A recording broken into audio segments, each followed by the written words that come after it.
చాలా సంతోషం. ఇలాంటి ఆనందంలో దేవుడు మనలను ప్రవేశపెట్టినందుకై ప్రభువును నేను స్తుతిస్తూ ఉన్నాను. పిల్లరా, చాలా మంది నా వ్యక్తిగత సాక్ష్యం చెప్పమని కోరారు కనుక నాకు కొన్ని ప్రిన్సిపల్స్ ఉన్నాయి. నా ప్రిన్సిపల్ చెప్పిన తర్వాత నా సాక్ష్యం కొంచెం చెప్తాను. నేను గట్టిగా నమ్మేది ఏంటనంటే, దేవుని వాక్యం మనిషిలో ఉజ్జీవాన్ని తెస్తది. ఒక మనిషి యొక్క సాక్ష్యం సాధారణంగా ఎక్కువ ఉద్రేకాన్ని మనుషుల్లో కలిగిస్తుంది. ఉద్రేకం కూడా అవసరమే కొన్నిసార్లు, కానీ చాలా సార్లు సాక్ష్యాలు ఏం చేస్తాయనంటే ఎదుటి వారిలో కొంచెం ఎమోషన్స్ ని, భావోద్రేకాలను రగిలిస్తాయన్నట్టు. కనుక సాక్ష్యాలు కొన్నిసార్లు నిలబడవు. ఒక వ్యక్తి చెప్పే సాక్ష్యం మనం వింటాం, ఆ టైంకి బాగుందనుకుంటాం, కానీ మర్చిపోయే ప్రమాదం ఉంది. కానీ దేవుని వాక్యం మన హృదయంలో నిలిస్తే అది ఎన్నటన్నిటికీ మనం మర్చిపోలేం. ఎప్పుడో ఒక 12 సంవత్సరాల క్రిందట కృష్ణా జిల్లాలోనే చల్లపల్లి అనే ఊరిలో నేను ఒక వాక్యం చెప్పాను. చెప్పినప్పుడు ఫ్యామిలీస్ గురించి నేను మాట్లాడినప్పుడు బెన్నీ అనే ఒక ఆయన పేరు బెంజమిన్, ఆయన బెన్నీ అని ఇంట్లో పిలుస్తారు. తనకు తన భార్యకు మధ్య చాలా కొట్లాట్లు ఉన్నాయంట. అప్పుడు దేవుని వాక్యం చెప్పాను, దాంతో వారి ఫ్యామిలీ కట్టబడింది. వాళ్ళొకసారి రామగుండం అనేటువంటి స్థలంలో నేను వాక్య పరిచర్యకు అక్కడికి వెళ్తే వాళ్ళు మీటింగ్కి వచ్చారన్నట్టు. వచ్చి వారు నన్ను పరిచయం చేసుకుని, మాది చల్లపల్లి అండి, మేము ఇట్లాగా పలానా సమయంలో మీరు మీటింగ్కి వచ్చారు, అప్పుడు మా ఫ్యామిలీ యునైట్ అయ్యామన్నారు. వాళ్ళు ఎవరో నాకు తెలియదు, వారితో నాకు పెద్ద పరిచయం లేదు, కానీ దేవుని వాక్యం వారి జీవితాలను కట్టింది. 12 సంవత్సరాల తర్వాత కూడా వాక్యాన్ని వారు జ్ఞాపకం ఉంచుకోగలిగారు. కనుక సాక్ష్యాలు అవసరమే, కానీ దాని కొరకు మనం ఎక్కువ సమయం వెచ్చించకూడదు. అది నా ప్రిన్సిపల్ చెప్తున్నాను. ఎందుకనంటే పౌలు కూడా సాక్ష్యాలు చెప్పాడు. గలతీ పత్రిక 1వ అధ్యాయము 13-14 వచనాలు మనం చదివితే ఈ 2 వచనాల్లో పౌలు తన సాక్ష్యం అంతా కూడా చెప్పేశాడు. పెద్ద కష్టపడలేదు పౌలు తన సాక్ష్యం చెప్పడానికి. ఎందుకంటే పౌలు యొక్క సాక్ష్యం అంతా కూడా ఒక సిరీస్ మాదిరి, కథ మాదిరి చెప్పినాడు అనుకోండి, ఇవి ఏమంటే చెప్పాలంటే బోల్డెన కాగితాలు అయిపోతాయి పౌలు సాక్ష్యం. కనుక పౌలు తన సాక్ష్యాన్ని కొద్ది మాటల్లో అవసరమైనవి చెప్పాడు. అది మంచి పద్ధతి. దేవుని వాక్యం ఆయన చాలా చెప్పాడు, అది కూడా మంచి పద్ధతి అన్నట్టు. కనుక నా వ్యక్తిగత సాక్ష్యాన్ని చాలా మంది కోరారు కనుక అవసరం కొలది మీ యొక్క ఆత్మీయ క్షేమాభివృద్ధి కొరకు కొద్ది మాటలు చెప్పి నేను ప్రార్థన చేసి వాక్యం చదువుకొని మనం ధ్యానం చేస్తాం. ప్రియులారా, మాది శ్రీకాకుళం జిల్లా నర్సన్నపేట అనేటువంటి గ్రామం. ఈ నర్సన్నపేటలో ఒక సాంప్రదాయకమైన ఒక హైందవ కుటుంబంలో నేను జన్మించాను. నేను పుట్టక పూర్వమే మా నాన్నగారిని పంపించేశాను పైకి. అంటే ఒక నెల తరువాత పుడతాననగా మా నాన్నగారు చనిపోయినారు. అంటే నేను 8th మంత్ బేబీగా, 8వ నెల పిల్లవానిగా నా తల్లి గర్భంలో ఉన్నప్పుడు మా నాన్నగారు చనిపోయారన్నమాట. ఆయన చనిపోయిన కారణం చేత నన్ను ఇంగ్లీష్ లో పోస్టమస్ చైల్డ్ అని అంటారు. అంటే పుట్టిన ఈ పిల్లవాడు తండ్రిని చూడనివాడు అని అర్థం. అందుకే నన్ను ఇంగ్లీష్ లో పోస్టమస్ చైల్డ్ అని అంటారు. సరే, నేను పుట్టిన తర్వాత మా అమ్మగారి దగ్గర, మా తాతయ్య గారి దగ్గర నేను పెరిగాను. మా తాతగారు మా అమ్మగారిని చూసి, ఈమె యవ్వనంలోనే ఉంది కనుక ఈమెను అట్లాగే ఉంచితే మంచిది కాదు, మారు వివాహం చేద్దాము, ఈ పిల్లవానికి ఏదైనా మంచి దారి చూపిద్దామని చెప్పి మా అమ్మగారికి వివాహం ఆయన తలపెట్టి నన్ను ఒక హోమ్ లో చేర్పించారు. ఆ హోమ్ ఎవరిదనంటే రాష్ట్రీయ స్వయం సేవక్ సంఘ్, RSS అని అంటారు. విశ్వ హిందూ పరిషత్తులో ఒక శాఖ అన్నట్టు. వారి నాయకులు నడిపిస్తున్నటువంటి హోమ్ అన్నమాట అది. ఆ హోమ్ లో నన్ను చేర్పించి 4వ తరగతి నుంచి నన్ను సుమారు డిగ్రీ వరకు మా తాతయ్య గారు అక్కడే ఉంచారు. మా అమ్మకి వివాహం అయింది, ఆమె తన జీవితం జీవిస్తా ఉంది. నేనేమో ఆ హోమ్ లో చదువుకోవడం నేను ప్రారంభించాను. ఆ హోమ్ లో చదువుకున్న కారణం చేత మాకు మంచి హైందవ విద్య నేర్పించారన్నట్టు. ఉదయాన్నే మాకు ప్రార్థన ఉంటది, ప్రాతః శాఖ, సాయం శాఖ అని. ఆ శాఖ ఎక్సర్సైజులు చేస్తూ, ఆ జెండా కింద ప్రార్థన చేస్తూ భారతదేశం మీద, హైందత్వం మీద భక్తి పెంచుకుని బ్రతుకుతున్నాను నేను. అట్లా ఉన్నప్పుడు నా హృదయంలో క్రైస్తవుల మీద, యేసు ప్రభు మీద భలే ద్వేషం నిండుకుంది. కారణం ఏంటనంటే ఈ క్రైస్తవులు దేశద్రోహులు అని నేను అనుకున్నాను. ఎందుకంటే వీళ్ళు మతం మార్చేసుకుంటున్నారు. కాబట్టి క్రైస్తవులు కొంతమందిని మతం మార్పిడి చేస్తున్నారు. కాబట్టి క్రైస్తవులన్నా యేసు ప్రభు అన్నా ద్వేషంతో బ్రతుకుతున్నాను నేను. అయితే నేను డిగ్రీ సెకండ్ ఇయర్ వచ్చే సమయానికి నాతో పాటు 2వ తరగతి నుంచి ఒకే దగ్గర చదివినటువంటి ఒక అబ్బాయి, ఒక యవనస్తుడు, ఒక విద్యార్థుల మధ్య జరిగే సేవ ఎవాంజలికల్ యూనియన్ అని అంటారు, EU అని అంటారు. అక్కడికి వెళ్లి వాడు యేసుక్రీస్తును దేవునిగా అంగీకరించి తునిలో వాడు మారు మనసు పొంది మా ఊరికి వచ్చాడు. వచ్చి వాడు నాకు యేసు ప్రభు గురించి చెప్పడం మొదలు పెట్టాడు. ఒరే, యేసు ప్రభు నమ్మడం అవసరం, ఆయన ద్వారానే మోక్ష ప్రాప్తి, ఆయన ద్వారానే పాపక్షమాపణ కలుగుతుంది అని చెప్పినాడు. చెప్తే ఆ మాటలో నాకు రుచించలేదు. కారణం ఏంటంటే నేను ఒక క్రైస్తవ వ్యతిరేకిగా నేను ఉన్నాను. వాడిని చాలా కోపడ్డాను. ఈ చిన్నప్పటి నుంచి కూడా ఇలాంటి విద్యలో మనం ఉండి ఇలాంటి సిద్ధాంతాలు నేర్చుకున్నటువంటి మనం యేసు ప్రభు వైపు వెళ్ళిపోవడం అనేది అవమానమరా అని వాడిని చాలా అవమానపరిచాను. అవమానపరిస్తే వాడు ఇన్సల్ట్ ఫీల్ అవ్వలేదు గాని వాడు నా కొరకు ప్రార్థన చేయడం మొదలు పెట్టాడు. తనతో ఉండేటువంటి విద్యార్థుల గుంపు కూడా పలానా నా స్నేహితుడున్నాడు, వాడు మారితే మంచిది, కాబట్టి వాడి కొరకు మీరు ప్రార్థన చేయండి అని వాళ్ళకు కూడా చెప్పేవాడు. కనుక వారు కూడా నా కొరకు భారంగా ప్రార్థన చేస్తున్నారు. నేను చదువుకున్న రోజుల్లో ఒక స్పోర్ట్స్ మ్యాన్ ని, నేను ఆటలు బాగా ఆడతాను. నేను మా ఆంధ్ర యూనివర్సిటీకి టేబుల్ టెన్నిస్ ప్లేయర్. నేను టేబుల్ టెన్నిస్ బాగా ఆడతాను. క్రికెట్ 3 సంవత్సరాలు మా జిల్లాలో నేను కెప్టెన్షిప్ చేస్తూ మా జిల్లాకు నేను ఆడాను. నేను డిస్ట్రిక్ట్ ప్లేయర్ ని క్రికెట్ ని. బాల్ బ్యాడ్మింటన్ ఇంటర్ స్టేట్ కూడా నేను ఆడాను. ఈ ఆటల్లో ఉన్న కారణం చేత ఆయా స్థలాలు క్యాంపులు చేస్తూ కొన్ని చెడ్డ వ్యసనాలు కూడా అబ్బేసినాయి అన్నట్టు. అంటే చెడ్డ వ్యసనాలు అంటే మరి పెద్దగా చేయకపోయినా సినిమాలు చూడటం, ఆడపిల్లలు నేర్పించడం, చదువును నిర్లక్ష్యం పెట్టడం, ఇట్లాంటివి బాగా అలవాటైపోయినాయి. ఇలా అలవాటైపోతున్నప్పుడు ఈ అబ్బాయితో పాటు ఉన్నవారు నా కొరకు ప్రార్థన చేస్తున్నారు. ఒక స్థలంలో వారు బైబిల్ స్టడీకి కూడుకున్నారన్నమాట. నేను స్టేషన్ లో దిగాను. ఆ ఇంటి దగ్గర వెళ్లేసరికి ఆ ఇంటి ఎదురుగానే వారు బైబిల్ స్టడీ చేస్తున్నారు. ఆ చిన్నవాడు నా స్నేహితుడు అన్నాడు, ఒరే, నీకు దగ్గరగా బైబిల్ స్టడీ జరుగుతుందిరా, చాలా సార్లు చెప్పాను, నువ్వు రాలేదు, వచ్చి 2 మాటలు వినరాదు అన్నాడు. నాకు చాలా కోపం వచ్చి, నువ్వు బైబిల్ స్టడీని యేసు ప్రభు దగ్గర కానీ యేసు ప్రభు నమ్మినోళ్ళ దగ్గర కానీ నన్ను పిలిచావంటే నేను ఒప్పుకోను అన్నాను. అంటూ వాడిని బాధపరిచన్నాను. మీలాంటి తక్కువ కులస్తులకేంరా దేవుడు, అందుకే నువ్వు అక్కడికి పోయావు ఇన్ని సిద్ధాంతాలు తెలుసుకుని అని వాడిని అవమానపరిచాను. అవమానపరిస్తే వాడు వెళ్ళిపోయినాడు. నా రూమ్ ఎదురుగానే వాళ్ళు బైబిల్ స్టడీ చేస్తున్నారు. పాటలు అయిపోయి మళ్ళీ వాడు నా దగ్గరికి వచ్చాడు అనమాట. వచ్చి ఒరే ఒక్కసారి రారా అన్నాడు. నాకు చాలా కోపం వచ్చి నా దగ్గర ఉండేటువంటి బ్యాట్ తీసుకుని వాడిని కొంచెం గట్టిగానే కొట్టాను. వాడిని అవమానపరిచి వాడిని కొట్టి వెళ్ళిపోమని చెప్పాను. వెళ్ళిపోమని చెప్పిన తర్వాత వాడికి చాలా నొప్పి పుట్టింది. వాడు వెళ్ళిపోయి నా కొరకు చెప్పాడు. వాళ్ళ భారంతో ఏడుస్తూ ప్రార్థన చేస్తున్నారు. నేను కొట్టాను గాని నా మనసు ఎందుకో చువుక్కుమంది. చిన్నప్పటి నుంచి చాలా బాగా మంచి స్నేహితుడు. నాకు జ్వరం వస్తే వాడే నన్ను హాస్పిటల్కి తీసుకెళ్లేవాడు. నాకేమైనా అవసరమైతే వాడే కొనిపెట్టేవాడు. యేసుప్రభు నమ్మక ముందు వాడు ప్రేమ చూపించాడు. యేసుప్రభు నమ్మిన తర్వాత కూడా నా పట్ల ప్రేమ చూపాడు. అట్లాంటి వ్యక్తిని నేను ఎట్లా కొట్టగలిగాను? యేసుప్రభు అంటే నాకు ఎందుకింత ద్వేషం అని మనసులో ఏదో ప్రశ్న ప్రారంభమైంది అన్నట్టు. సరే, వాళ్ళు ప్రార్థన చేసిన తర్వాత నా గురించి వాళ్ళు ఆలోచిస్తున్నారు. వాళ్ళ గురించి మిగిలిన వారికి కూడా చెబుతూ వారు ప్రార్థనలు చేయిస్తున్నారు. మా కాలేజీలో ఒక లెక్చరర్ గారు ఉండేది. ఆమె భీమవరం ప్రాంతానికి చెందింది. ఆమె ద్వారానే ఈ విద్యార్థుల మధ్య సేవ జరుగుతుందన్నమాట. సరే, ఆమె ద్వారానే వీడు మారాడని తెలిసి కొంతమంది కుర్రోళ్ళు తీసుకుని వెళ్లి ఆమె మీద దాడి చేసి నన్నాను, నువ్వు కాలేజీలో యేసు ప్రభు గురించి చెప్పడానికి వీల్లేదు.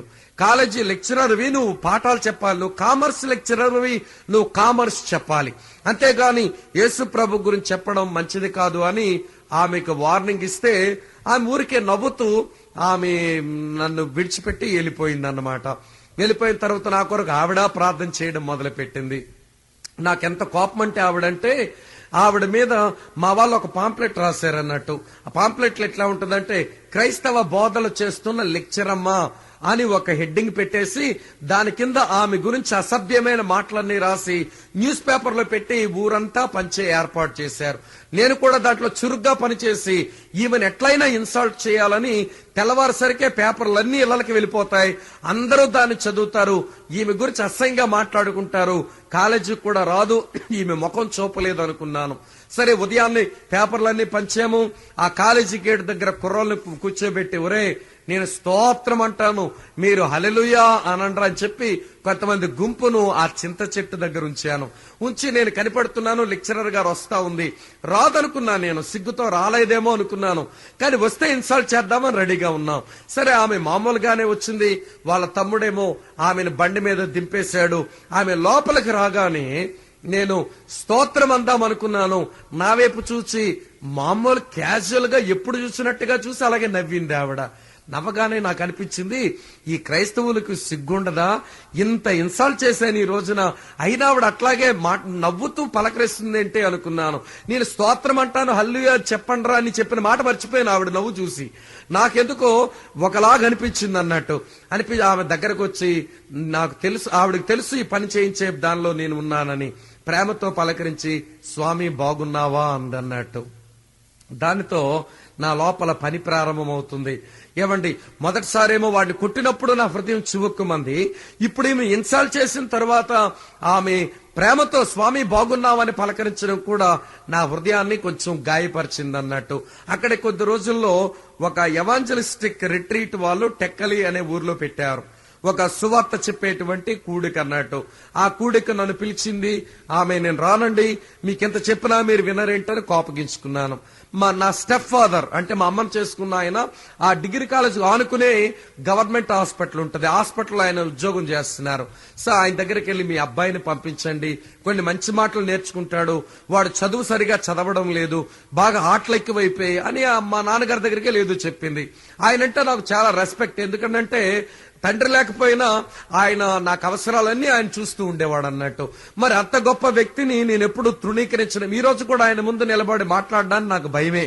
ఇప్పుడు కూడా నేను ఎదురుగా ఆయన మాట్లాడను, నా ఎదురుగా ఆయన కూడా మాట్లాడు, నన్ను కూడా ఆయన అంతే గౌరవిస్తాడు అన్నట్టు. సరే, మేము చాలా ఎవరి పరిధిలో వారు ఉండడం మాకు అలవాటు అయిపోయింది. సరే, ఆయన ఉన్నాడు, మీ లెక్చరర్ గారు చెప్తుందిరా, అక్కడికి వెళ్తేవో మంచి మాటలు చెప్తారంట, వెళ్ళి వినరాదు అన్నాడు ఆయన. మరి ఆయన చెప్పాడు కదా, ఇక తప్పదు అనుకున్నాను. నన్ను డైరెక్ట్ గా అడిగితే వీళ్ళకి చెక్కలేదని దొంగదారిలో దెబ్బ కొట్టేర్రా ఈ క్రైస్తవులు అనుకున్నాను. అనుకుని మొత్తానికి బయలుదేరిన టెక్కలకి నాతో పాటు కొంతమంది కుర్రోళ్ళని తీసుకుని, ఒరే అక్కడ ఆడపిల్లలు చాలా మంది వస్తారు, వాళ్ళని ఎట్లయినా మనం భలే ఏడిపిద్దాము రండిరా అని చెప్పాను. సరే, మొత్తానికి మేమంతా టెక్కలనే ఊరికి వెళ్ళాం. మాకు ఒక 20 కిలోమీటర్లు ఉంటుంది. ఒక బ్యాప్టిస్ట్ చర్చిలో వారు ఈ రిట్రీట్ పెట్టుకున్నారు. సరే, రిట్రీట్ లోపలికి మేము వచ్చి అల్లరి చేయాలి అనేది ఒకే ఒక గురితో మేము అక్కడికి వెళ్ళాం. నేను లోపలికి ఎంటర్ అయ్యేసరికి ఆ గుమ్మం దగ్గర రాగానే వారు కొంతమంది స్నేహితులారా, నేను అల్లరి చేద్దామని వెళ్ళిన నేను ఈ ప్రేమ గురించి ఏదో మాట్లాడుతున్నారు వీళ్ళు, విందామని చెప్పి నేను కూర్చున్నాను. నేను కూర్చుని అల్లరి చేయకపోతే నాతో వచ్చిన వాళ్ళంతా చూసి ఒరే ఊరుకున్నావేంట్రా అంటున్నారు. నేను అన్నాను, కొద్దిసేపు ఆగండ్రా, వీళ్ళు చెప్పే మాటలేవో విందామని. నా స్నేహితులు నాపి నేను సువార్త వినడానికి అవకాశం దొరికింది. ఈ రోజున RZM లో పనిచేస్తున్నటువంటి సుధాకర్ అనేటువంటి ఆయన ఆ రోజు స్పీకర్ గా వచ్చాడు. ఆయన వాక్యం చెబుతున్నప్పుడు ఒక విద్యార్థిగా నేను ఎంత చెడిపోయానో, లోకంలో పడి చదువును నిర్లక్ష్య పెట్టి నా వెనకాల డబ్బులు పెడుతున్న వారి యొక్క ఆశలన్నీ కూడా ఒమ్ము చేసేసి నేను ఎట్లా పాడవుతున్నాను అన్ని వాక్యాలు చెప్పేస్తున్నాడు ఆయన.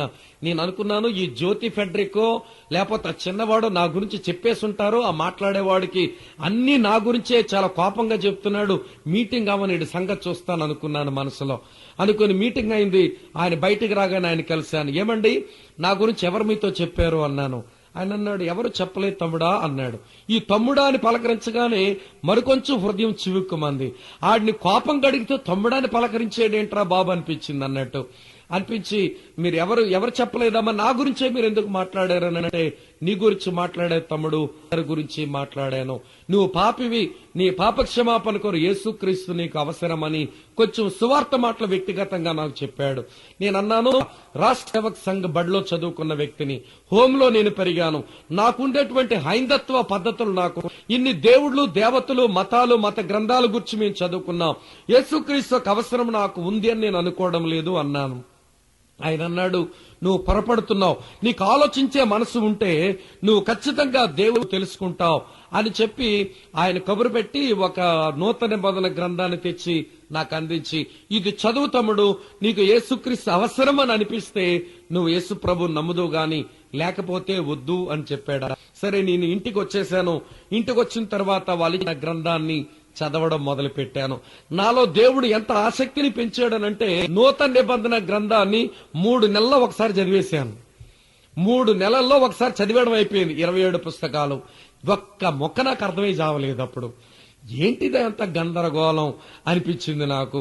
సరే, మళ్ళీ నాకెందుకో పక్కన పడేద్దాం అనుకుంటే ఏదో ఒక శక్తి నన్ను బలవంతం చేస్తుంది, మళ్ళీ ఎందుకు చదవకూడదు అని మళ్ళీ రెండోసారి మళ్ళీ చదివాను. రెండోసారి మరికొంచెం స్పీడ్ గా చదివాను. నేను చాలా ఫాస్ట్ గా చదువుతాను. నేను ఎంత ఫాస్ట్ గా చదువుతానంటే, ఏమండి, సుమారు ఒక నిమిషం, ఒక మినిట్ కి లేకపోతే ఒక నిమిషానికి 214 పదాలు స్పీడ్కి వెళ్ళిపోద్ది నా రీడింగ్ అన్నట్టు. అంత ఫాస్ట్ రీడర్ని. ఇప్పుడు కూడా అట్లాగే చదువుతాను, ప్రయాణాల్లో చదువుతాను, ఇట్లా వెళ్ళిపోతా ఉంటాయి కళ్ళు అన్నట్లు. సో చాలా ఫాస్ట్ గా రెండోసారి చదివేశాను న్యూ టెస్టిమెంట్. అయినా నాకేమీ అర్థం కాలేదు. సరే, ఇక ఈ క్రైస్తవ్యానికి ఒక నమస్కారం, ఈ మాటలకు ఒక నమస్కారం అని వదిలేశారు. ఒక్క ముక్క నాకు బుర్రలో ఉండలా. కానీ నా కొరకు వారు ప్రార్థన చేస్తున్నారు. మళ్ళీ అనిపించింది, ఈసారి మళ్ళీ చదివిద్దాం, అసలు దీన్ని పట్టేదో తెలుసుకుందాం, ఈ క్రైస్తవులను విమర్శించడానికి కొంత నేర్చుకుందాం అనుకున్నాను. మొదటి 2 సార్లు సత్యం కొరకు చదువుదాం అనుకున్నాను. ఈసారి మాత్రం బైబిల్ని విమర్శిద్దాము అన్న ఉద్దేశంతో నేను చదవడం మొదలు పెట్టాను. ఎప్పుడైతే అట్లా చదువుతున్నానో ఒక స్థలానికి నేను వచ్చేసరికి నాకు అర్థమైంది, నా స్వభావములో పాపం ఉందని, ఆ పాపాన్ని బట్టి నేను పాప క్రియలు చేస్తున్నానని, నా పాపం నుంచి నన్ను విమోచించడానికి నాకు దేవుని అవసరం ఉంది అని నాకు అర్థమైంది. స్నేహితులారా, చిన్నప్పుడు లేచిన తర్వాత మా హోంలో మాకు నేర్పించారు, పాపోహం పాపకర్మ పాపాత్మ పాప సంభవాయ త్రాహిమాం కృపాయ దేవ శరణాగత వత్సల అని ప్రార్థన చేసేవాడిని. పాపంలో పుట్టాను, పాప పనులు చేస్తున్నాను, నేను పాపిని నాయనా, నన్ను నా పాపం నుంచి విడిపించు అని ఉదయాన్న సంధ్యావందనం చేసేవాళ్ళం. అసతోమ సద్గమయ తమశోమ జ్యోతిర్గమయ మృత్యోర్మ అమృతంగమయ ఓం శాంతి శాంతి శాంతి అని శాఖలో కూడా ప్రార్థన చేసేవాడిని. అంటే నా గతం అసత్యం, నన్ను సత్యములోకి నడిపించు నాయన, నా వర్తమానం అది చీకటి, నన్ను వెలుగులోకి నడిపించు నాయన, నా భవిష్యత్తు నరకం, నాకు మోక్షంలోకి నడిపించు నాయనని ప్రార్థన చేసేవాడిని. ఆ జెండా కిందకు వెళ్లి, ఏమండి, నమస్తే సదా వత్సలే మాతృభూమి త్వయా హిందూ భూమే సుఖం వర్ధితోహం మహామండలే పుణ్య భూమేత వర్ధే స్వజ్యేష్ఠకాయో నమస్తే అనే జెండా కింద ప్రార్థన చేసే నాకు, నేను పాపిని, నా పాపం నుంచి విడిపించడానికి ఒక పరమాత్ముడు నాకు అవసరం అని నాకు అర్థమైందన్నట్టు. ఏ పరమాత్మ వల్ల నాకు పాపక్షమాపణ కలుగుతుంది, ఎవరి వల్ల నేను విమోచించబడగలను అని నా అన్వేషణలో పాపములు తీసివేయుటకు యేసుక్రీస్తు ప్రత్యక్షమాయను, ఆయనందు పాపమేమీ లేదు అని 1 యోహాను పత్రిక 3వ అధ్యాయం 5వ వచనం ద్వారా నాకు అర్థమైంది. నేను గ్రహించిన విషయం ఏంటనంటే, నేను పాపిని, నా పాపం కొరకు యేసుక్రీస్తు అవసరం అనేది నాకు తేలిపోయింది. మరి ఇప్పుడు ఆయన ఎట్లా అంగీకరించాలో, ఆయన ఎట్లా నమ్ముకోవాలో, దీనికి ఏమైనా డబ్బులు కట్టాలేమో, ఏం చేయాలో నాకు మళ్ళీ తెలియదు. సరే, మళ్ళీ వాళ్ళ దగ్గరకు వచ్చన్నాను. నాకు అర్థమైందండి, నేను పాపిని అని, యేసుక్రీస్తు అవసరం నాకుంది. ఎట్లా ఆయన నా హృదయంలో చేర్చుకోవాలి, ఎట్లా ఆయన నేను నమ్మాలి, దీన్ని నేను ఆ యేసు ప్రభులోకి వచ్చేయాలనంటే నేనేమైనా డబ్బులు ఇవ్వాలా, ఆ బాప్తిస్మ అని ఏదో అంటారట కదా, దానికి ఏమైనా డబ్బులు కట్టాలని అడిగాను. ఆయన అన్నాడు, నువ్వేమి కట్టాల్సిన అవసరం లేదు, నీ పాపాన్ని నువ్వు ఒప్పుకొని ప్రభుని నీ హృదయంలో స్వీకరించగలిగితే నీ జీవితం మారుతుంది బాబు, అది ప్రాముఖ్యంగానే బాప్తిస్మ విషయం పక్కకు పెట్టు అన్నాడు. పిల్లరా, ఒక చిన్న మీటింగ్ లో వాళ్ళతో కలిపి కూర్చోబెట్టారు.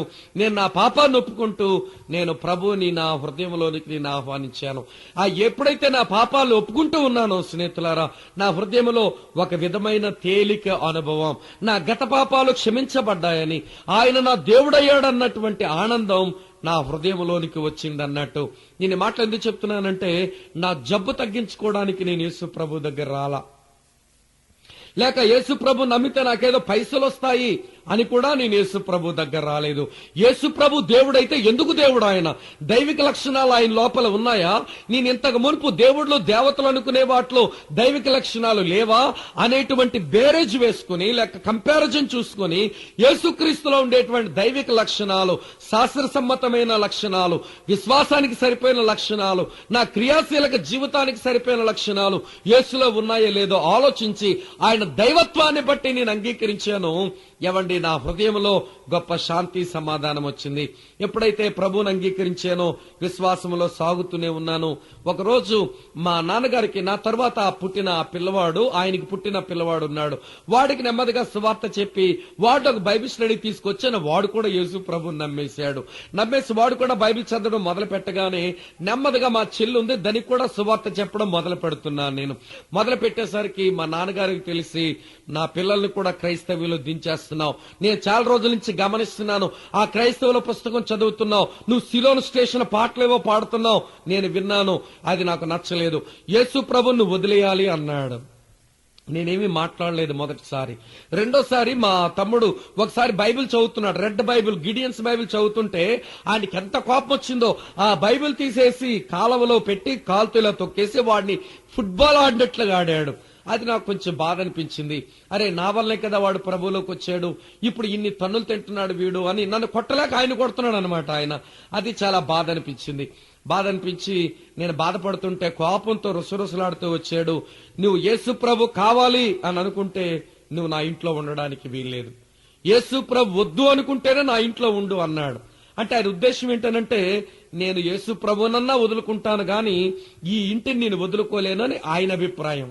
సరే, ఆ మాట గట్టిగా చెప్పి ఆయన డ్యూటీకి వెళ్ళిపోయాడు. మా అమ్మగారు, తర్వాత చెల్లి, తమ్ముడు ఆ మాట విని వాళ్ళు కూడా ఏడుస్తున్నారు, బాధపడుతున్నారు. నేనేం చేస్తానని వాళ్ళు ఎదురు చూస్తున్నారు. సరే, ఆ రోజు ఉదయాన్న నేను బైబిల్ చదువుతుంటే యెహోషువ గ్రంథం నుంచి దేవుడు ఒక మాట ఉదయాన్నే నాకు ఒక మాట ఇచ్చాడు. నిన్ను విడువను, ఎడబాయను, నిబ్బరము కలిగి ధైర్యముగా ఉండము. ఆ మాట ఎందుకు ఒక్కసారి ఆయన వెళ్ళిపోయి ఇంట్లోంచి అనేసరికి అదే మాట ఉదయం చదువుకున్న మాట బ్రెయిన్ లో ఒక్కసారి ఒక నిప్పురవలాగా వెలిగింది అన్నట్టు నాకు అర్థమైంది. నా ప్రభు కొరకు నేను బయటికి వెళ్ళినా ఆయన నన్ను విడవడు, ఎడబాయుడు అని, కాబట్టి పర్వాలేదు అని నేను అనుకున్నాను అన్నట్టు. సరే, ఈవినింగ్ లగేజ్ అంతా సర్దుకుంటున్నాను. ఆయన అనుకున్నాడు ఇంట్లో వాళ్ళు అనుకుంటే వీడు వెళ్ళడు అని. నేను మా ఫాదర్ డ్యూటీ నుంచి రాగానే మీరు ఇంట్లోంచి వెళ్ళిపోమంటున్నారని నేను వెళ్ళడం లేదు, నేను నమ్మిన యేసుక్రీస్తు నన్ను పోషించగలడు, నన్ను నడిపించగలడని విశ్వాసంతో నేను వెళ్తున్నాను. మీ మీద ఏమీ కోపం లేదు. నేను బాగున్న రోజున యేసు ప్రభు నన్ను దీవించిన రోజున తెలుసుకుని మీరే నా దగ్గరకు ఒక రోజు వద్దురు గాని అని చెప్పి ఇంట్లో నుంచి నేను బయటకు వెళ్ళిపోయాను.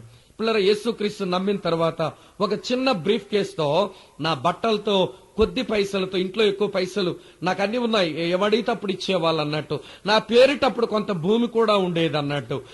ఆ స్థితిలో నుంచి నేను బయటికి వచ్చి ఎక్కడికి వెళ్లాలో తెలియదు. రోడ్డు మీదకైతే వచ్చాను గాని ఎక్కడికి వెళ్లాలో తెలియదు అన్నట్టు.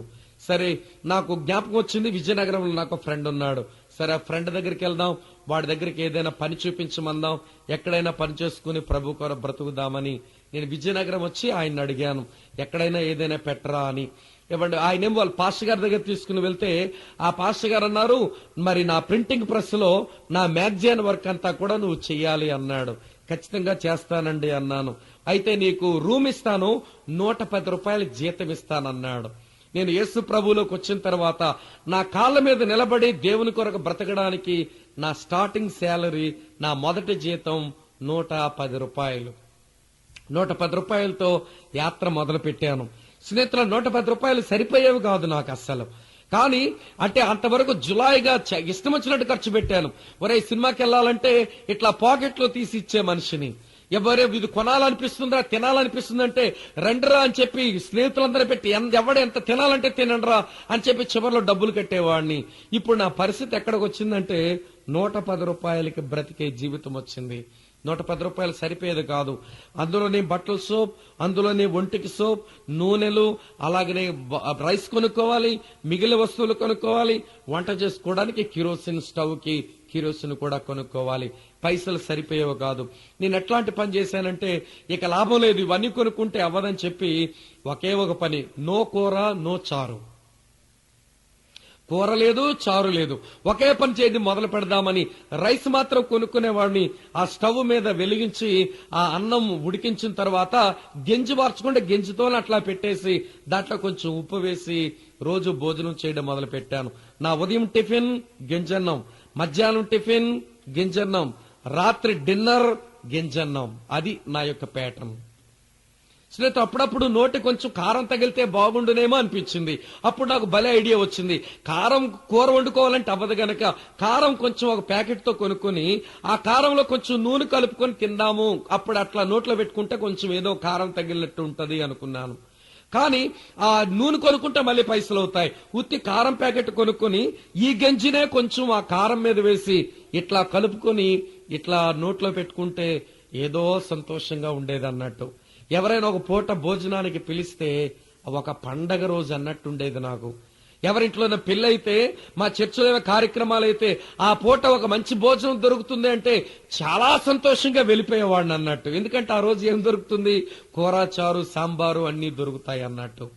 ఇట్లా ఉన్న రోజుల్లో ఆ పాస్టర్ గారి దగ్గర ఉండేవాడిని. ఆయన నాకు పెద్ద వాక్యమేమీ నేర్పించలేదు, కానీ ఆ చర్చ్ పాలిటిక్స్ అన్ని నా బుర్ర మీద రుద్దేది. ఆడిలగున్నాడు, ఈడిలగున్నాడు అని చెప్పేవాడు. నాకు చాలా ఇబ్బందిగా ఉండేది. తర్వాత ఎవరైనా భోజనానికి పిలిచారనుకోండి, వాళ్ళ ఇంటికి వెళ్ళి భోజనానికి వెళ్తే అట్టుంచి వచ్చేసరికి అనేవాడు, ఎవడో పిలిస్తే భోజనానికి వెళ్ళిపోవడం ఏంటి అని అతను చాలా ఇన్సల్ట్ చేసేవాడు. నేను అప్పటికే డిగ్రీ అయిపోయింది, నేను ఒక స్పోర్ట్స్ మ్యాన్ ని, కొద్దో గొప్ప పైసలున్న కుటుంబం నుంచే వచ్చాను. ఏవండి, ఆయన చేసిన ఇన్సల్ట్ మాటలు తట్టుకోలేకపోయేవాడిని. అలా ఒకసారి ఏం చేసినా జరిగిందో చెప్తాను మీకు. ఒక ఐఏఎస్ ఆఫీసర్, ఆయన పేరు ఆర్వి రావు, ఆయన భార్య నాగాలాండ్ ఆవిడనమాట. వాళ్ళ పిల్లలేమో ప్రభు కొరకు నేర్చుకోవాలని ఆశ ఉంది. ఆవిడంది, బాబు నువ్వు కొంచెం అప్పుడప్పుడు వచ్చి మా పిల్లలకి ఏదైనా చెప్పండి. ఒకరోజు ఈవినింగ్ వెళ్లి ఆ పిల్లలకి వాక్యం చెప్పి కొంచెం పాటలు నేర్పించి నేను నైట్ వచ్చాను అన్నట్టు. వాళ్ళ ఇంట్లో భోజనం చేసి వచ్చేసాను. ఈ భోజనం చేసి వచ్చే లోపుగా ఈ పాస్టర్ గారికి తెలిసింది నేను అక్కడికి వెళ్ళానని. అక్కడ చర్చ్ దగ్గర ఉన్న వాచ్మెన్ పిలిచి నా బొంత దుంపటన్ని కూడా బయట వేసించేసి నా రూమ్ తాళం వేసేసాడు. మరొక తాళం ఆయన తాళం వేసేసి సెక్షన్ కి చెప్పాడు, ఈ స్వామి వస్తే చర్చి తాళాలు కూడా ఇవ్వద్దు, వాడు ఎక్కడెక్కడికో పోతున్నాడు, తాళాలు కూడా ఇవ్వద్దు, చర్చిలో పడుకోనివ్వద్దు అన్నాడు. చర్చిలో పడుకునేవాడిని, ఎందుకంటే ఫ్యాన్ వేసుకుంటే కొంచెం దోమలు కుట్టవు అని. ఆ పాస్టర్ గారు చేసిన నిర్వాకం ఏంటనంటే, రాత్రి 9 గంటలకు వచ్చేసరికి నా తలుపుకు తాళం వేస్తుంది. రాములు, ఇదేంటి నా గదికి వేరే తాళం ఉంది అన్నాను. అంటే, బాబు పాస్టర్ గారు వేసేసారు బాబు, నీ బెడ్డింగ్ అంతా కూడా బయట పడేశారు అన్నాడు. అదేం రాములు, నేనేం తప్పు చేశాను అన్నాను. అదేమో బాబు నాకు తెలీదు అన్నాడు. సరే పోనీ నాకు చర్చి తాళాలు చర్చిలో పడుకుంటాను అన్నాను. చర్చి తాళాలు కూడా పాస్టర్ గారు ఇవ్వద్దన్నారు అన్నాడు. ఇప్పుడు ఏం చేయాలో తెలియదు, ఎక్కడ పడుకోను? ఆ చర్చి టవర్ పైకెక్కి ఆ బెడ్డింగ్ వేసుకుని పడుకుంటే భయంకరమైన దోమలు విజయనగరంలో అవి కుడతా ఉంటే నిద్ర పట్టగా ఏడుపు వచ్చేసింది అన్నట్టు. అరే, దేవుని కొరకు బ్రతుకుదామని ఒక క్రైస్తవ పాస్టర్ గారి ఆశ్రయంలో చేరితే ఆయన కొరకు కష్టపడి పనిచేస్తూ ఉంటే ఈ రోజు నీ పాస్టర్ ఇచ్చే ట్రీట్మెంట్ ఏంటి ఇట్లా ఉందని చాలా రాత్రంతా ఏడ్చినాను నేను. ఏడ్చి తెల్లవారుసరికి ప్రార్థన చేసుకుంటే ప్రభు నాతో మాట్లాడుతా ఉన్నాడు, ఏమన్నా అతని మీద ఏ విధమైన ద్వేషం ఉండడానికి వీల్లేదు, అది నా మనసులో లాగుతా ఉందన్నట్టు.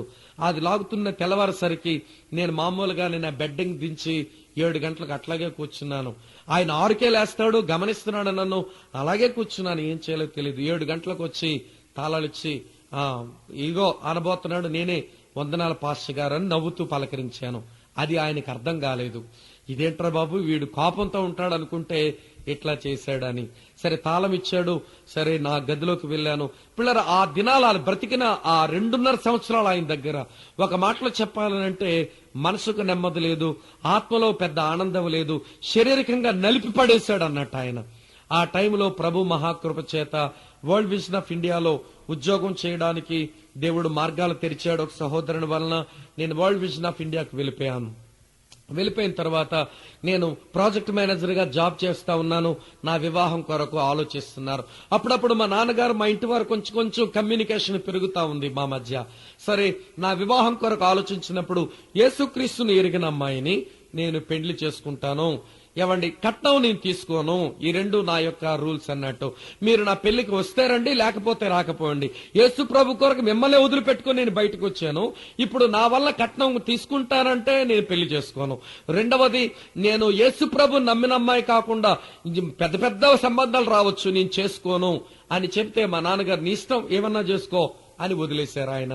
చివరికి నా పెళ్లికి కొంతమంది ఆత్మీయ పెద్దల సహకారంతో నా పెళ్లి నిర్ణయం అయింది. ఏవండి, ఆ పెళ్లి నిర్ణయం అయిన తర్వాత మీకు చెప్తా ఆశ్చర్యపోతారు.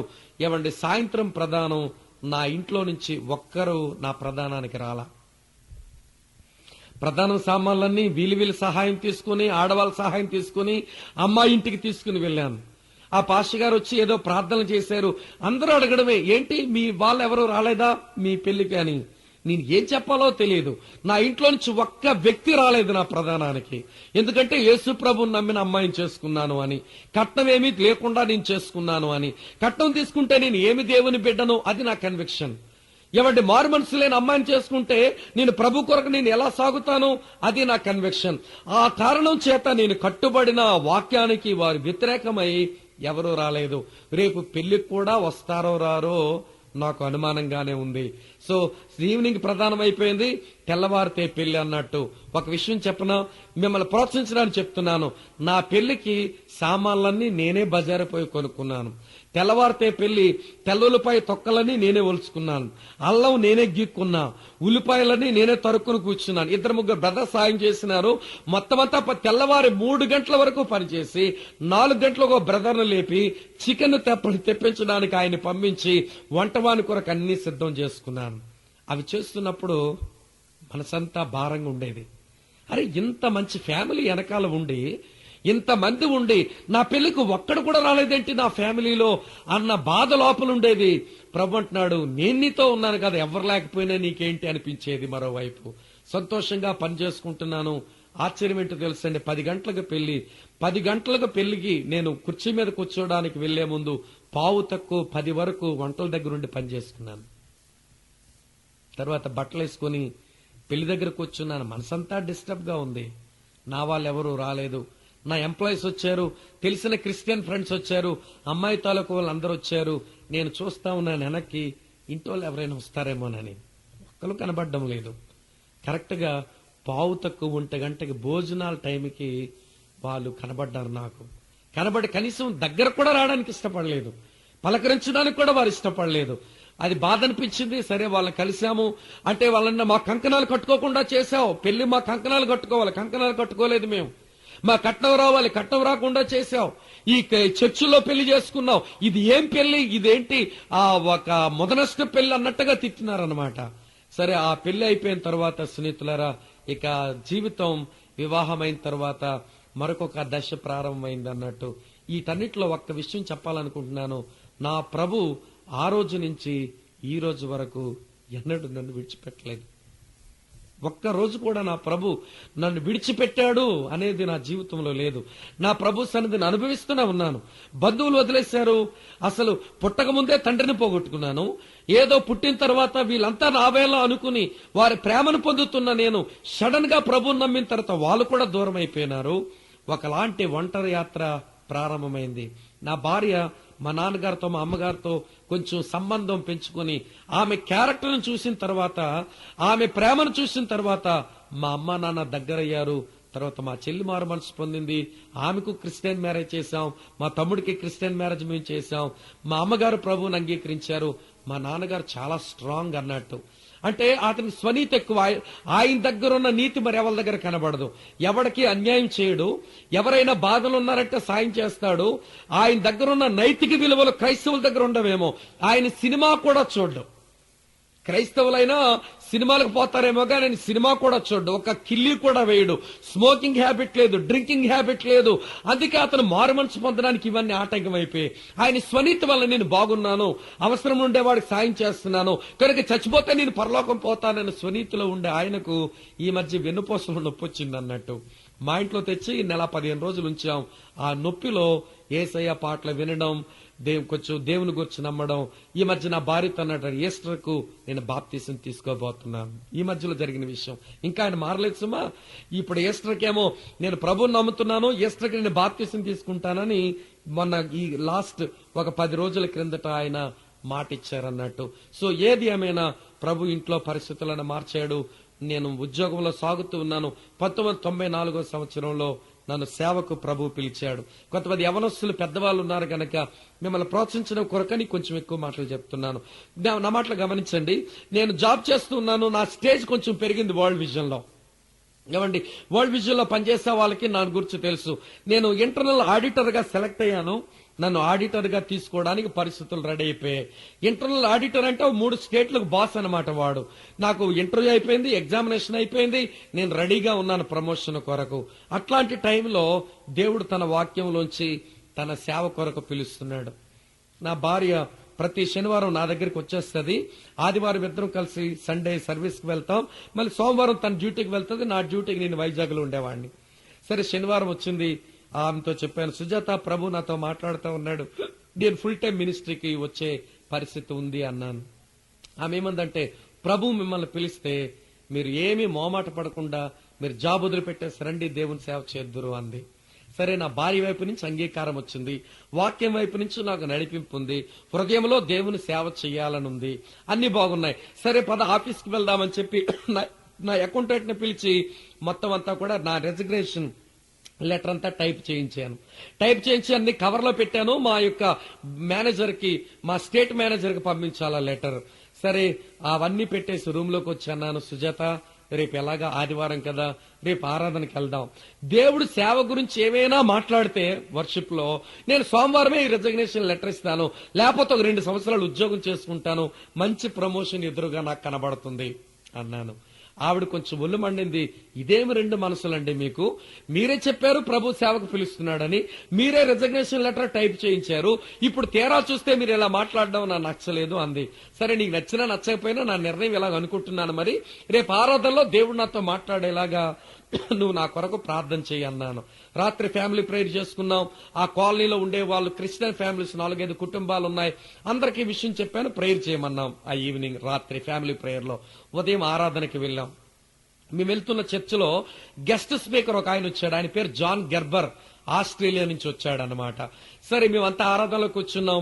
ఆయనేమో దేవుని పరిశుద్ధత మీద దానియేలు గ్రంథం 1వ అధ్యాయం 8వ వచనం మీద ప్రసంగం చేసేసాడు. అందులో సేవకు రమ్మని ఒక్క పాట లేదండి. నేను దేవునికి స్తోత్రం. 2 సంవత్సరాలు సేవ చేయొచ్చా? ఉద్యోగం చేసుకోవచ్చు, ప్రమోషన్ రెడీగా ఉంది, 2 సంవత్సరాలు హ్యాపీగా ఉద్యోగం చేసుకోవచ్చు అనుకున్నాను అన్నట్టు. సరే, మొత్తం ప్రసంగం అయిపోయింది, బెనడిక్షన్ అయిపోయింది, ఆశీర్వాదం ఇచ్చేశారు. ఆ పాస్టర్ గారు ఏమో స్టేజ్ దిగుతున్నారు, మా ట్రాన్స్లేట్ చేసిన మా పాస్టర్ గారు కూడా స్టేజ్ దిగుతున్నారు. ఆయన స్టేజ్ ఇట్లా అడుగు పెట్టాడు. జాన్ గెర్బర్ అడుగు పెట్టిన కాలు మళ్ళీ వెనక్కి తీసి మైక్ దగ్గరికి వచ్చి అన్నాడు, అందరూ దయచేసి లోపలికి రండి, మా పాస్టర్ గారితో చెప్పి ట్రాన్స్లేట్ చేయమని. మా పాస్టర్ గారు పక్కకు వచ్చి అన్నారు, అందరూ దయచేసి లోపలికి రండి అన్నాడు. ఈ పాస్టర్ గారు అన్నారు, ఒక వ్యక్తితో దేవుడు మాట్లాడమని నాకు తొందర చేస్తున్నాడు కనుక అందరూ రండి, కళ్ళు మూయండి, చిన్న ప్రార్థన చేద్దాం, అప్పుడు నేను చెప్తాను విషయం అన్నాడు. అందరం కళ్ళు మూసాం.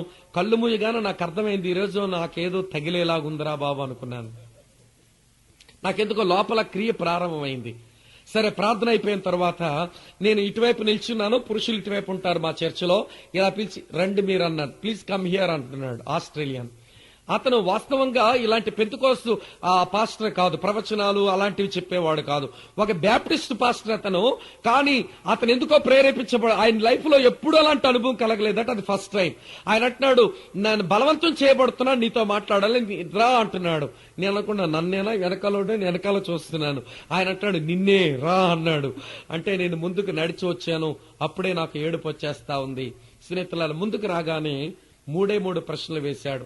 ఆ ప్రశ్నలు విన్నవాళ్ళు నా స్నేహితులు చాలా మంది ఇప్పుడు వైజాగ్ లో ఉన్నారు. మొదటి ప్రశ్న వేశాడు, దేవుడు నిన్ను తన సేవకు పిలుస్తుంటే ఎందుకు వాయిదాలు వేస్తున్నావు? మొదటి ప్రశ్న వేశాడు. రెండో ప్రశ్న, ఎవరికి జరగదు ఇట్లాగా నా బ్రతుకులు అట్లాగా జరిగింది అన్నట్టు, డైరెక్ట్ ఎన్కౌంటర్ అది. ఏమండి, రెండో ప్రశ్న ఆయన ఏం వేశాడంటే, నేను ఎందుకు అనుమానించి ఆగిపోయాను, 2 సంవత్సరాలు ఉద్యోగం ఎందుకు చేసుకుందాం అనుకున్నానంటే, ఈమె నాకు సహకరిస్తుందో సహకరించదో, ఆవిడ ఉద్యోగం చేసి సంపాదించి నేనేమి సంపాదించకపోతే నన్ను చిన్నచూపు చూస్తుందేమో లోపలేదో భయం పనిచేస్తుంది నాకు. ఇప్పుడు రెండో ప్రశ్న ఆయన ఏమి వేశాడంటే, నీకు సహకరించే భార్యను దేవుడు నీకు ఇచ్చినప్పుడు నువ్వెందుకు అనుమానిస్తున్నావు అన్నాడు. నాకు పెళ్ళైందని అతగాడికి ఎవరు చెప్పారు? నాకు తెలియదు. నీకు సహకరించే భార్యను దేవుడు నీకు ఇచ్చినప్పుడు ఎందుకు నువ్వు అనుమానిస్తున్నావన్నాడు. రెండో ప్రశ్నకు నా లోపలుండేటువంటి ఆ కారు మేఘాలు పగిలిపోతున్నాయి అన్నట్టు, విడిపోతున్నాయి అన్ని కూడాను. మూడో ప్రశ్న వేశాడు, నువ్వు చేస్తున్న పని వదిలిపెడదామని నిర్ణయించుకొని కూడా ఎందుకు నీ మనసు మార్చుకున్నావన్నాడు. మూడో ప్రశ్న. దాంతో నా పని అయిపోయింది. Very direct encounter. పిల్లరా, లోపల నాకు నిజంగా ఆశ ఏంటనంటే, ప్రభు నాతో చాలా క్లియర్ గా ఏదైనా మాట్లాడాలి. వాక్యంలోంచి గాని, సేవకుల్లోంచి గాని, పరిస్థితుల్లోంచి గాని, నా అంతరాత్మలోంచి గాని దేవుడు ఏదైనా క్లియర్ గా మాట్లాడాలి. అది నాకున్నటువంటి ఆశ. నా ఆశను దేవుడు నా సేవ కొరకు అంత క్లియర్ గా మాట్లాడాడు. అందుకే నాకు సేవలో ఏమైనా ఇబ్బందులు వచ్చాయనుకోండి, నేను ఎట్లాంటి మొండోడినంటే దేవుణ్ణి ఫిల్టీ పట్టుకుని అడిగినట్లు కూడా అడిగేస్తాను. ఒకసారి, నీవు నన్ను సేవకు పిలిచావు కనుక ఇబ్బందులు నాకు ఎందుకు కలిగిస్తున్నావు అంటానన్నట్టు. ఆయన అంటాడు, ఏదో విషయం బయలుపరుస్తాడు, హ్యాపీగా దాన్ని తీసుకుంటాను. ఎందుకనంటే నాకు నేనుగా నేను రాలేదు నీ పని చేయడానికి, నీవు ఒక ఉద్దేశంతో నన్ను పిలిచావు.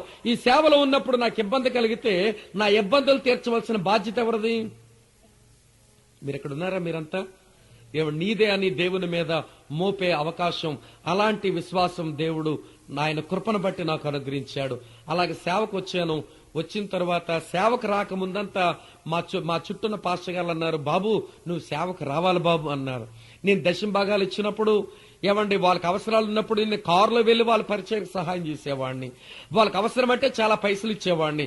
బాబు నువ్వు సేవకు వచ్చేయాలన్న వాళ్ళు ఏ వ్యక్తులైతే అన్నారో, నేను ఫుల్ టైం సేవకు వచ్చాను అనగానే వాళ్ళు చర్చలతో చెప్పారు, స్వామితో మాట్లాడకండి ఎక్కువ అని, ఎందుకంటే మిమ్మల్ని ఎత్తుకుపోతాడేమో ఈడు అని వాళ్ళకి భయం వచ్చింది అన్నట్టు. సహకరించవలసిన సేవకులు ఇప్పుడు వాళ్ళను నన్ను ఒక పురుగును చూసినట్టుగా చూడడం మొదలు పెట్టారు. నేనన్నాను, ఇదేంటి సుజాత, వీళ్ళు సేవకు రమ్మని చెప్పారు, ఇప్పుడు సేవకు వచ్చానని వాళ్ళ దగ్గరికి వెళ్ళి చెప్పే సావాసములు ఉంటే నన్ను ఎందుకు వీళ్ళు తృణీకరిస్తున్నారని.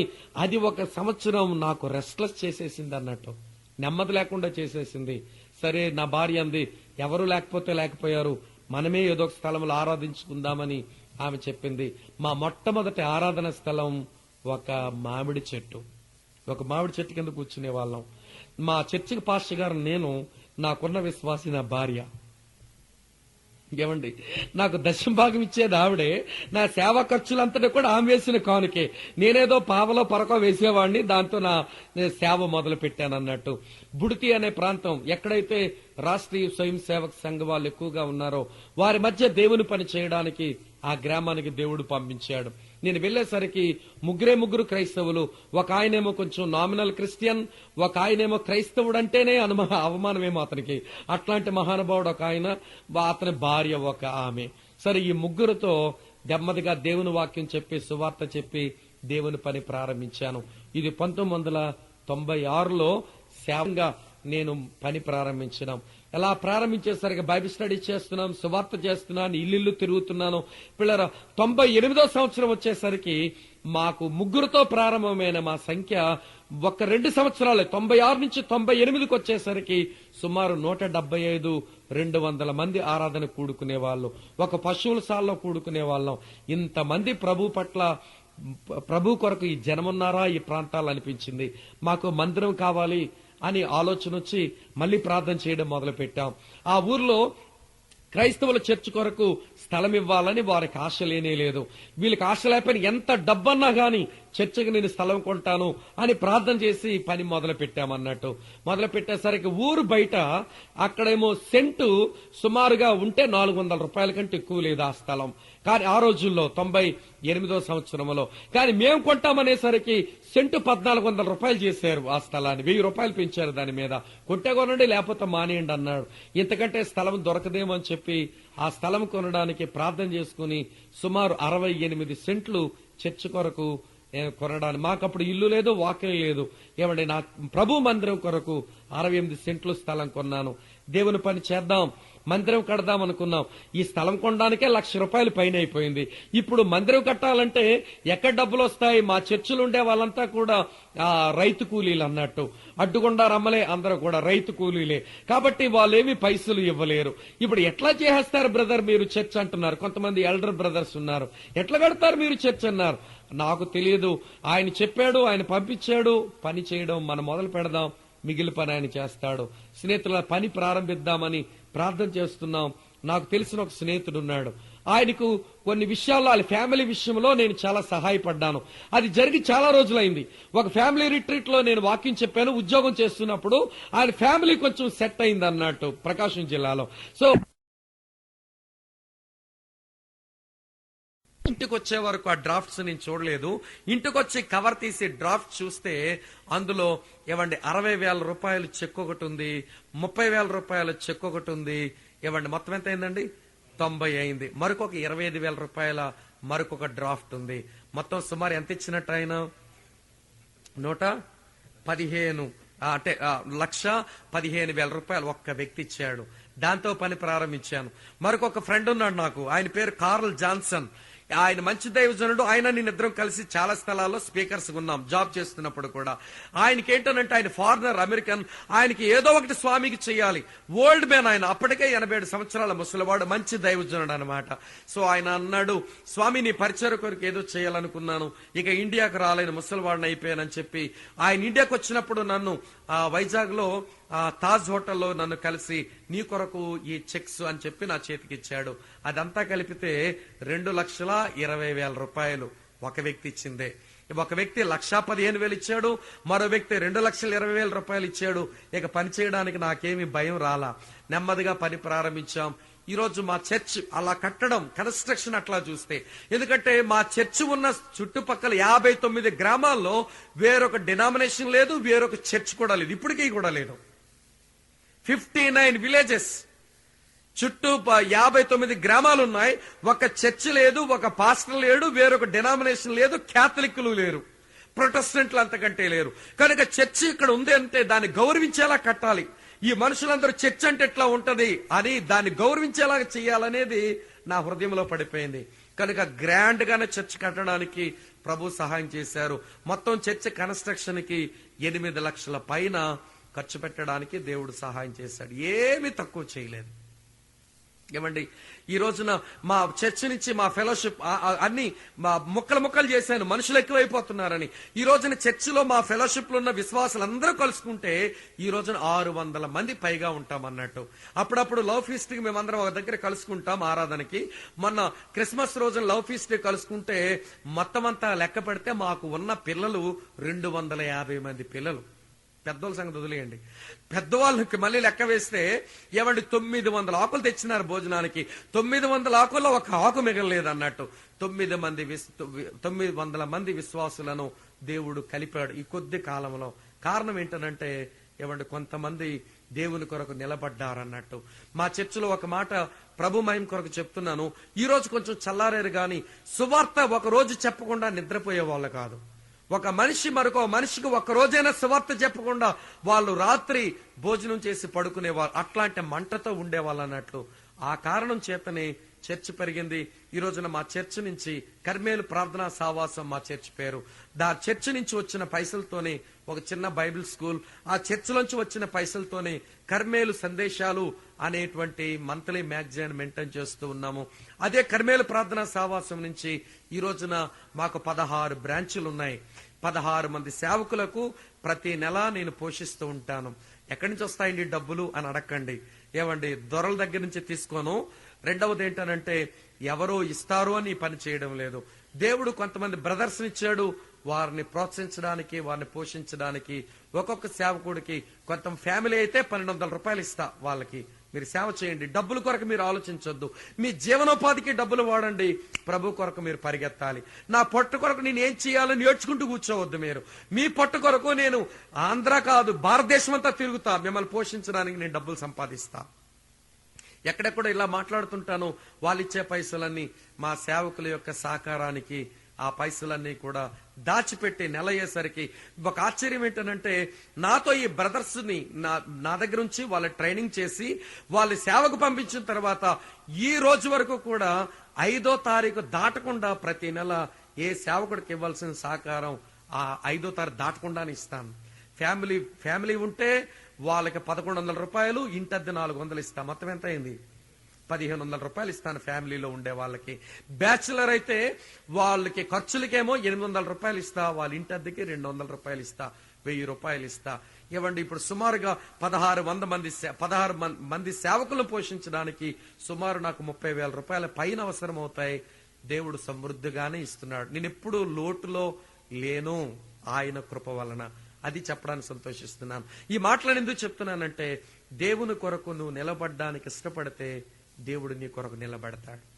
ఏమండి, ఆ రోజున 110 రూపాయల జీతంతో మొదలెట్టిన వాడిని ఈ రోజు నా ఇంట్లో ఉన్న నా పుస్తకాలు, నా లైబ్రరీ ఒకసారి లెక్కేసుకుంటే నేను సుమారు 1,65,000 రూపాయల పుస్తకాలు ఉన్నాయి నా ఇంట్లో.